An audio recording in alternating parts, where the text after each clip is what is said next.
السلام علیکم ورحمۃ اللہ وبرکاتہ۔ گریڈ فرسٹ ایئر، آج ہم سورہ بقرہ کا 31واں رکوع پڑھیں گے۔ بسم اللہ الرحمن الرحیم۔ لا جناح، کوئی گناہ نہیں ہے، علیکم تم پر، ان اگر تم طلاق دے دو، النساء عورتوں کو، ما لم تمسوہن کہ تم نے انہیں چھوا بھی نہیں، او تفریضوا یا مقرر بھی نہیں کیا، لہن ان کے لیے فریضتاً حق مہر، ومتعوہن تو ان کو کچھ خرچہ دے دو، علی المعسی خوشحال یعنی امیر آدمی، قدر ہو اپنی حیثیت یعنی وسعت کے مطابق، وعلی المقتر اور تنگ دست یا فقیر آدمی، قدر ہو اپنی گنجائش کے مطابق، متاعن یہ خرچہ دینا، بالمعروف معروف طریقے کے مطابق ہوگا، حقاً اور یہ لازم ہے، فرض ہے، حق ہے، علی المحسنین نیک لوگوں پر۔ پہلا حکم یہ ہے اب اس آیت میں کہ اگر شوہر نے بیوی کو طلاق دے دی، نہ اس سے صحبت کی ہے اور نہ اس کے لیے حق مہر مقرر کیا ہے، تو اس صورت میں حکم یہ ہے کہ شوہر بیوی کو کچھ خرچہ دے دے، ٹھیک ہے، تحفے کے طور پر۔ اگر وہ امیر ہے تو اپنی وسعت کے مطابق دے، اگر وہ غریب ہے تو اپنی گنجائش کے مطابق دے، لیکن وہ معروف طریقے کے مطابق ہو، یعنی شریعت اور سنت کے مطابق ہو، اور یہ نیک لوگوں پر حق ہے، یعنی یہ شوہروں پر حق ہے، لازم ہے کہ وہ بیوی کو کچھ نہ کچھ دے دے، اس صورت میں جب اس کے لیے حق مہر مقرر نہیں ہے۔ جیسے کہ حضرت حسن رضی اللہ تعالی عنہ نے ایک متعلقہ عورت کے لیے جو اسی طرح تھی کہ اس کے شوہر نے اسے صحبت بھی نہیں کی تھی اور نہ اس کے لیے حق مہر مقرر کیا تھا، تو حضرت حسن رضی اللہ تعالی عنہ نے انہیں 20,000 درہم کا تحفہ دیا تھا۔ دوسری اسی طرح حضرت قاضی شریح رضی اللہ تعالی عنہ، انہوں نے بھی ایک متعلقہ عورت کو 500 درہم تحفے کے طور پر دیے تھے، تو شوہر کو بھی چاہیے کہ وہ اپنی بیوی کو کچھ نہ کچھ خرچے کے طور پر یعنی تحفہ دے دے۔ وَإِن طَلَّقْتُمُوهُنَّ اگر تم انہیں طلاق دے دو، من قبل اس سے پہلے، ان تمسوهن کہ تم نے ان سے خلوت کی ہو، وقت اور تحقیق، فرضتم تم مقرر کر چکے ہو، لہن ان کے لیے فریضتاً حق مہر، فنصف تو نصف حق مہر، ما فرضتم جو تم نے مقرر کیا ہے وہ ادا کرو، الا سوائے انجی کے یعفون وہ خود ہی معاف کر دے، یعنی بیوی خود ہی معاف کر دے، او یعفو یا معاف کر دے، الذی وہ شخص یعنی شوہر، بیدہ جس کے ہاتھ میں ہے عقدۃ گھرا النکاح نکاح کا۔ اب دوسرا حکم یہ ہے اگر شوہر نے بیوی کو طلاق دے دی، ٹھیک ہے، نہ اس سے صحبت کی ہے، نہ اور اس سے صحبت تو نہیں کی لیکن اس کے لیے حق مہر مقرر کیا ہے، ابھی تک ادا نہیں کیا، تو اس صورت میں شوہر کو چاہیے آدھا حق مہر بیوی کو دے دے اور آدھا اپنے پاس رکھ لے۔ اب پورا کیوں نہیں دے گا، آدھا کیوں دے گا؟ اس وجہ سے کیونکہ شوہر نے بیوی سے فائدہ ہی نہیں اٹھایا۔ دوسرا اسی حکم کا دوسرا حصہ یہ ہے کہ اگر بیوی ہی معاف کر دے یعنی وہ حق مہر نہ لے تو تب بھی یہ اچھی بات ہے، اگر شوہر معاف کر دے تو تب بھی یہ اچھی بات ہے۔ وَأَن تَعْفُوا اور اگر تم ہی معاف کر دو، یعنی شوہر کو کہا جا رہا ہے کہ تم ہی معاف کر دو، آدھے کے بجائے پورا حق مہر دے دو، اقرب تو یہ بہت زیادہ قریب بات ہے یا کام ہے، للتقویٰ پرہیزگاری کے، یعنی یہ تقویٰ کی بہت بڑی صفت ہے۔ وَلَا تَنْسَوْا اور نہ بھولو الفضل احسان کا برتاؤ، بینکم آپس میں، یعنی اگر شوہر نے سارے کا سارا حق مہر ہی دے دیا، آدھا اپنے پاس نہیں رکھا، تو اس صورت میں یہ ایک احسان کا برتاؤ ہے جو کہ بہترین بات ہے۔ ان اللہ بے شک اللہ پاک بما جو کچھ تعملون تم کرتے ہو، بصیر خوب دیکھنے والا ہے۔ حافظو حفاظت کرو علی الصلوات اپنی حافظو حفاظت کرو علی الصلوات نمازوں کی، والصلاۃ اور نماز کی، الوسطی جو درمیانی ہے، وقوموا اور کھڑے ہو جاؤ، للہ اللہ کے سامنے، قانتین عاجزی اختیار کرتے ہوئے۔ اب یہاں اس آیت میں ہم 3 باتیں پڑھیں گے۔ پہلی بات یہ ہے کہ اس آیت سے نماز والی آیت سے پہلے بھی طلاق کے احکامات ہیں، نماز والی آیت کے بعد بھی طلاق کے احکامات ہیں، تو درمیان میں نماز کا حکم کیوں کیا؟ درمیان میں نماز کا حکم اس وجہ سے کیا کیونکہ جتنے بھی احکامات ابھی تک بیان ہو چکے ہیں اور جو اس کے بعد بیان ہوں گے وہ حقوق العباد میں سے ہے۔ اب اگر کسی آدمی نے حقوق العباد کی حق تلفی کر دی تو وہ اس وجہ سے کرتا ہے کہ اللہ کے احکام کی طرف اس کی بے توجہی ہوتی ہے یا حقوق العباد کی طرف اس نے مکمل توجہ نہیں دی ہوتی، جس کی وجہ سے اس سے خطا اور لغزش ہو جاتی ہے۔ تو اب اس خطا اور لغزش کا ازالہ کرنے کے لیے نماز کا حکم دیا، کیونکہ نماز میں اللہ کی طرف سب سے زیادہ توجہ اور دھیان ہوتا ہے، اس وجہ سے اللہ نے درمیان میں نماز والی آیت کا حکم دیا۔ اب دوسری بات کیا ہے کہ درمیانی نماز کی حفاظت کرو۔ آیا درمیانی نماز سے کیا مراد ہے؟ درمیانی نماز سے مراد صلاۃ عصر یعنی عصر کی نماز ہے، صلاۃ الوسطیٰ کو انڈر لائن کر کے سائڈ پہ لکھ دیں، عصر کی نماز۔ اور دوسرا حکم ساتھ میں کیا دیا؟ اچھا اب ہمیں کیسے پتہ چلا کہ اس سے مراد عصر کی نماز ہے؟ کیونکہ اس سے پہلے دن کی 2 نمازیں آتی ہیں، فجر اور ظہر، اور اس کے بعد رات والی 2 نمازیں آتی ہیں، مغرب اور عشاء، تو ظاہر ہے اب درمیان میں عصر کی نماز بچ گئی، تو صلاۃ الوسطیٰ سے مراد عصر کی نماز ہے۔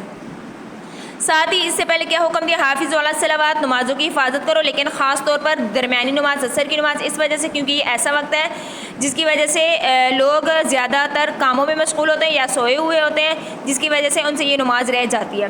تیسرا حکم اس آیت میں کیا دیا؟ اللہ کے سامنے عاجزی سے کھڑے ہو جاؤ، اور قانتین کو انڈرلائن کریں، اس سے مراد سکوت، خاموشی، ادب، یعنی ادب سے کھڑے ہو جاؤ یا خاموشی سے کھڑے ہو جاؤ۔ اب آیا ہمیں پتہ ہے کہ نماز میں تو خاموشی اور ادب سے ہی کھڑے ہوتے ہیں، عاجزی سے کھڑے ہوتے ہیں، لیکن یہ حکم کیوں نازل کیا؟ اس وجہ سے نازل کیا کیونکہ اس سے پہلے دور میں جو لوگ نمازیں پڑھتے تھے وہ نماز میں کلام یعنی باتیں بھی کرتے تھے۔ جب یہ آیت نازل ہو گئی تو نماز میں کلام یعنی باتیں کرنے کی ممانعت آ گئی، یعنی اللہ پاک نے منع کر دیا۔ آپ سے سوال کیجیے وہ کون سی آیت ہے جس کی وجہ سے نماز میں کلام یعنی باتیں کرنے سے منع کیا گیا ہے؟ حالانکہ پہلے دور میں تو لوگ نمازوں میں باتیں کرتے تھے، تو یہ والی آیت ہے، اس کے ساتھ یہ بات مینشن کر دیں۔ فَإِنْ خِفْتُمْ، پھر اگر تمہیں خوف ہو، فَرِجَالًا، تو چلتے چلتے، اور رُكْبَانًا، یا سواری پر نماز ادا کر لو، یعنی اشارے سے۔ فرجالن کو انڈرلائن کریں، اب اس سے مراد یہ نہیں کہ چلتے چلتے یعنی کھڑے بھی ہو ساتھ میں چل بھی رہے ہو نماز پڑھو، بلکہ مراد یہ اگر کھڑے ہو تو ایک ہی جگہ کھڑے ہو کر نماز پڑھ لو اشارے سے۔ کب؟ جب کہ دشمن کو خوف ہو، یعنی جنگ کی حالت میں ہو۔ اب اگر یہ ممکن نہیں ہے تو سواری پر بیٹھے بیٹھے ہی اشارے سے پڑھو۔ اب دونوں صورتیں ممکن نہ ہو، فَإِذَا أَمِنْتُمْ، پھر جب تمہیں امن حاصل ہو جائے، فَاذْكُرُوا اللَّهَ، تو اللہ کو یاد کرو۔ یعنی جب دونوں صورتیں ناممکن ہو، نہ کھڑے ہو کر نماز پڑھ سکتے ہو، نہ سواری پر اشارے سے نماز پڑھ سکتے ہو، تو جب جنگ ختم ہو جائے تو تم نے وہ نماز قضا دوبارہ پڑھ لینی ہے۔ فَاذْكُرُوا اللَّهَ، یعنی اللہ کو یاد کرو جب تمہیں امن حاصل ہو جائے۔ اس سے مراد ہے کہ جب جنگ ختم ہو جائے تو وہ نماز تم نے دوبارہ پڑھ لینی ہے۔ ذکر سے مراد اب یہ ہے، کما جیسے کہ علمکم، تمہیں سکھایا گیا، ما لم تکونوا، جب کہ تم نہ تھے، تعلمون، جانتے۔ والذین، اور وہ لوگ، یتوفون، جو وفات پا جاتے ہیں، منکم، تم میں سے، ویذرون، اور چھوڑ دیتے ہیں، ازواجن، بیویاں، وصیتاً، انہیں چاہیے کہ وصیت کر لیں، لازواجہم، اپنی بیویوں کے لیے، متاعاً، ایک خرچہ دینے کی وصیت کر جائیں، الی الحول، ایک سال تک، غیر اخراج، اور نہ انہیں گھر سے نکالنے کی۔ یعنی اب اگر ایک شوہر ہے کہ وہ فوت ہو چکا ہے تو انہیں یہ حکم دیا گیا کہ فوت ہونے سے پہلے اپنی بیوی کے لیے وصیت کر لو۔ دو وصیتیں کرنی، ایک یہ کہ بیوی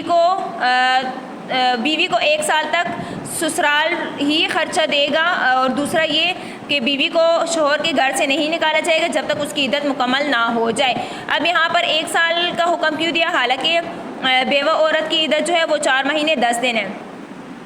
تو جواب اس کا یہ کہ آج کے زمانے میں اگر شوہر بیوی کو طلاق دیتا تو ایک سال تک وہ اس کو نان و نفقہ بھی دیتا اور رہائش بھی دیتا۔ اس وجہ سے اسلام میں بھی اللہ پاک نے یہ حکم دیا کہ وصیت کر جائیں، ایک سال تک وہ اپنی بیوی کو خرچہ دینے کی بھی وصیت کر جائیں، اور وہ شوہر کے گھر سے نکلے گی بھی نہیں، یعنی شوہر کے گھر میں ہی عدت گزارے گی۔ فَإِنْ خَرَجْنَا، پھر اگر وہ خود ہی نکل جائیں یعنی گھر سے شوہر کے، فَلَا جُنَاحَ عَلَيْكُمْ، تو تم پر کوئی گناہ نہیں، فیما، اس میں، ما فعلنا، جو کچھ وہ کریں، فی انفسہن، اپنے بارے میں، من معروف طریقے کے مطابق۔ واللہ، اور اللہ پاک، عزیز، بہت ہی غالب، حکیم، بہت حکمت والا ہے۔ اب عدت کے دوران کوئی بھی بیوی جو ہے وہ شوہر کے گھر سے نہیں نکل سکتی، یعنی عدت والی جگہ سے نہیں نکل سکتی، سوائے اس کے کہ اگر زیادہ ضرورت ہو، ٹھیک ہے، اس حاجت اس کی پوری نہ ہو رہی ہو، کمانے والا کوئی نہ ہو، تو اس صورت میں وہ دن کو نکل سکتی ہے اور کچھ کما کر واپس آ سکتی ہے، لیکن رات میں کسی بھی صورت وہ عدت والی جگہ سے نہیں نکل سکتی۔ اور دوسرا یہ وصیت کا حکم کیوں دیا؟ حالانکہ ایسے بھی تو نان نفقہ دے دیا جاتا ہے، اس وجہ سے کیونکہ آج کل اگر ہم دیکھیں تو ایسے ہی ہے کہ عدت کے دوران یا تو سسرال والے اپنی بہو کو یعنی بیٹے کی بیوی کو نکال دیتے ہیں، یا اسے کہ جو وصیت کی جاتی اور جو خرچہ دینا ہوتا ہے وہ بھی نہیں دیتے، دوسرا اسے ضرر پہنچانے کا بھی خدشہ ہوتا ہے، اس وجہ سے وصیت کرنے کا حکم دیا۔ وللمطلقات، اور طلاق یافتہ عورتوں کو بھی، متاعن، کچھ خرچہ دے دو، بالمعروف، معروف طریقے کے مطابق، حقاً، یہ حق ہے، فرض ہے، لازم ہے، علی المتقین، پرہیزگاروں پر۔ اس آیت کو انڈرلائن کریں، یہ بہت ہی اہم ہے، پیپرز میں بھی آتی ہے اور آپ کی ایکسرسائز میں بھی ہے۔ اب یہاں پر متاعن سے کیا مراد ہے؟ متاعن سے مراد یہ ہے کہ کچھ تحفے کے طور پر انہیں خرچہ دے دے، جو کہ پہلی آیت ہم نے پڑھی، ٹھیک ہے، یعنی شوہر نے بیوی کو طلاق دے دی تھی، نہ اسے صحبت کی، نہ اس کے لیے حق مہر مقرر تھا، تو تحفے کے طور پر اسے کچھ خرچہ دے دے، ایک قول۔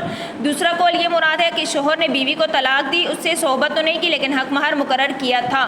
اب صحبت سے پہلے اگر اس نے طلاق دے دی تو اس صورت میں شوہر کو چاہیے کہ وہ نصف یعنی آدھا حق مہر دے دے۔ دوسرا قول یہ مراد ہے متاعن سے۔ تیسرا قول یہ مراد ہے کہ اگر جو حق مہر اس نے مقرر کیا ہے اور ادا بھی کر دیا ہے تو اس صورت میں شوہر کو چاہیے کہ تقوی کے زیادہ قریب بات تو یہ کہ وہ صحبت سے پہلے اس نے طلاق دی ہے نا، تو اب شوہر کو چاہیے کہ اگر وہ آدھا حصہ اپنا واپس نہ لے، بیوی کو ہی دے دے، معاف کر دے، تو یہ تقوی کے زیادہ قریب ہے۔ اب متاعن سے مراد تیسرا قول یہ ہے، اور چوتھا قول متاعن سے مراد یہ کہ جب متعلقہ عورت اپنی عدت پوری کر چکے تو اس صورت میں جب اسے رخصت کرنا ہو تو اسے ایک جوڑا کپڑوں کا دے دیں، تو متاعن سے مراد یہ بھی ہے۔ اور چوتھا قول، ایک قول آپ یہ بھی اس سے مراد دے سکتی ہیں، یعنی نیک طریقے، نیک سلوک کے ساتھ اسے عدت کے بعد رخصت کرے، نہ اس پر لان تان کرے، نہ اسے ایذا دے اور نہ اسے دھکے دے اور نہ اسے پرانی باتیں یاد دلائی جائے اور نہ اسے ایذا اور ضرر پہنچایا جائے۔ حقاً علی المتقین، یہ پرہیزگاروں پر لازم ہے۔